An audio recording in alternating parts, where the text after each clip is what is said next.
जिसका जन्म हुआ महाराष्ट्र के बहुत ही गरीब और दलित परिवार के अंदर, जिसकी मात्र 13 वर्ष की उम्र में शादी कर दी जाती है। वही महिला आज सिर्फ एक बिजनेस वूमेन नहीं है बल्कि देश के लिए एक आइकन है। ये हम सबके लिए एक जीती जागती मिसाल है कि जन्म कहाँ हुआ है, किस परिवार में हुआ है, इससे कोई फर्क नहीं पड़ता है। इंसान की सोच कितनी बड़ी है उसके हिसाब से ही उसकी तरक्की होती है। तो इनका नाम है कल्पना सरोज। 5 भाई बहनों के बीच में पली बढ़ी कल्पना का बचपन बहुत ही ज्यादा गरीबी में बीता है। पढ़ाई इनके पास एक हथियार थी, लेकिन समाज जातिवाद इनके सामने आकर खड़ा हो गया, जिन्होंने इन्हें पढ़ने का भी मौका नहीं दिया। सिर्फ 12 वर्ष की उम्र में जहाँ बाकी बच्चे खेलते हैं, उनको शादी के बंधन में बांध दिया जाता है।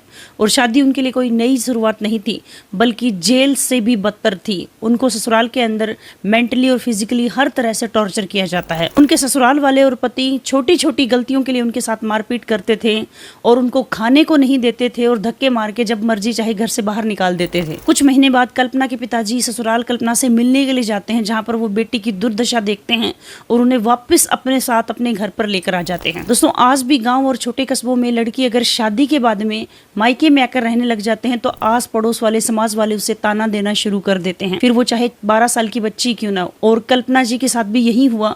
लोग उसको छोड़ी हुए औरत, मनहूस, बदचलन, पता नहीं किस किस नामों से उनको पुकारने लगे, जो उस छोटी सी बच्ची को उनका मतलब भी नहीं मालूम था। समाज के तानों से परेशान होकर एक दिन कल्पना जी ने मरने के लिए जहर खा लिया। जहर खाने के बाद में उनकी जान बच जाती है। तो कल्पना जी उसी दिन ठान लेती हैं कि भगवान ने उन्हें अगर नया जीवन दिया है तो वो लाइफ में कुछ करके दिखाएगी। इसके बाद में उन्होंने सिलाई मशीन लेकर झुग्गी झोपड़ियों में कपड़े सिलने शुरू किए। उसके बाद में उन्होंने फर्नीचर का छोटा सा एक काम शुरू किया और अलग अलग 10 तरह के बिजनेस में उन्होंने हाथ डालने शुरू कर दिए। कल्पना जी को लाइफ में कुछ बड़ा करना था, इसलिए वो हर रोज कुछ ना कुछ नया सीखती ही रहती थी। कल्पना जी की लाइफ में टर्निंग पॉइंट तब आया जब कमानी ट्यूब नाम की कंपनी बंद होने के कगार पे थी और कंपनी ऑलमोस्ट दिवालिया हो चुकी थी।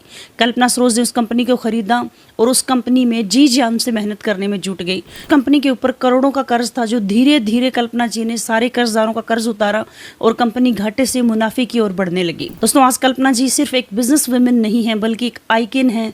हम सबके लिए बहुत बड़ा एग्जाम्पल है कि आपका जन्म कहाँ पे हुआ है उससे कोई फर्क नहीं पड़ता है। आपकी सोच कितनी बड़ी है, आप कितनी मेहनत कर सकते हो, उसी से आगे आप बढ़ोगे।